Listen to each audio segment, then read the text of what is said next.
தன் மனைவியை விதவை என விமர்சித்த தொகுப்பாளர். பணி நீக்கம் செய்ய வலியுறுத்தும் ட்ரம்ப். நிகழ்வில் நடந்தது என்ன?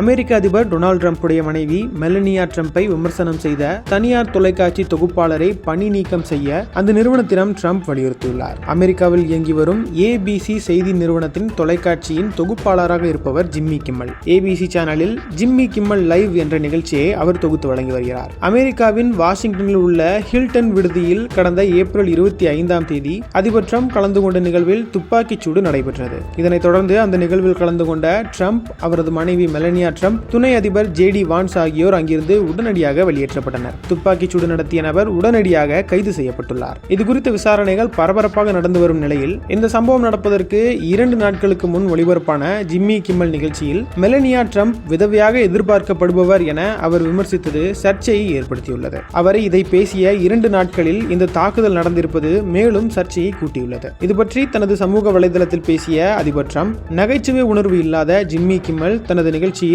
ஒரு அதிர்ச்சியூட்டும் கருத்தை தெரிவித்துள்ளார். நாட்டின் முதல் பெண்மணியான மெலனியாவை ஒரு எதிர்பார்க்கப்படும் விதவையைப் போல அழகாக பொலிவுடன் இருக்கிறீர்கள் என கிம்மல் கூறியுள்ளார். அவர் செய்திருப்பது எல்லை மீறிய செயல் என அவர் கண்டனம் தெரிவித்துள்ளார். மேலும் ஜிம்மி கிம்மலை டிஸ்னி மற்றும் ABC நிறுவனங்கள் உடனடியாக பணி நீக்கம் செய்ய வேண்டும் எனவும் அவர் வலியுறுத்தியுள்ளார். இதுகுறித்து பேசிய மெலனியா ட்ரம்ப், கிம்மலின் வன்முறை நிறைந்த வெறுப்பு பேச்சுக்கள் நாட்டை பிளவுபடுத்தும் நோக்கம் கொண்டவை எனவும், என் குடும்பத்தை பற்றிய அவரது பேச்சு வெறும் நகைச்சுவை அல்ல எனவும், ABC ஒரு நிலைப்பாட்டை எடுக்க வேண்டிய நேரம் இது எனவும் தெரிவித்துள்ளார். மேலும் நம் சமூக நலனுக்கு எதிராக தொடர்ந்து பேசி வரும் கிம்மலின் நடத்தையை ABC தலைமை எத்தனை முறை அனுமதிக்கும் எனவும் X தளத்தில் அவர் கேள்வி எழுப்பியுள்ளார். இந்த விமர்சனங்களுக்கு பதிலளித்துள்ள தொகுப்பாளர் ஜிம்மி கிம்மல், தான் பேசியவை வெளிப்படையான நகைச்சுவை மட்டுமே என விளக்கமளித்துள்ளார். வழக்கமாக நடைபெறும் ரோஸ்ட் நிகழ்வின் ஒரு பகுதியாக மட்டுமே அது இருப்பதாக அவர் தெரிவித்துள்ளார். மேலும் ட்ரம்ப் மற்றும் மெலனியாவின் வயது வித்தியாசத்தை மட்டுமே அந்த நகைச்சுவையை கூறியதாகவும், யாரையும் கொலை செய்ய தூண்டும் நோக்கில் அது பேசப்படவில்லை எனவும் அவர் தெளிவுபடுத்தியுள்ளார்.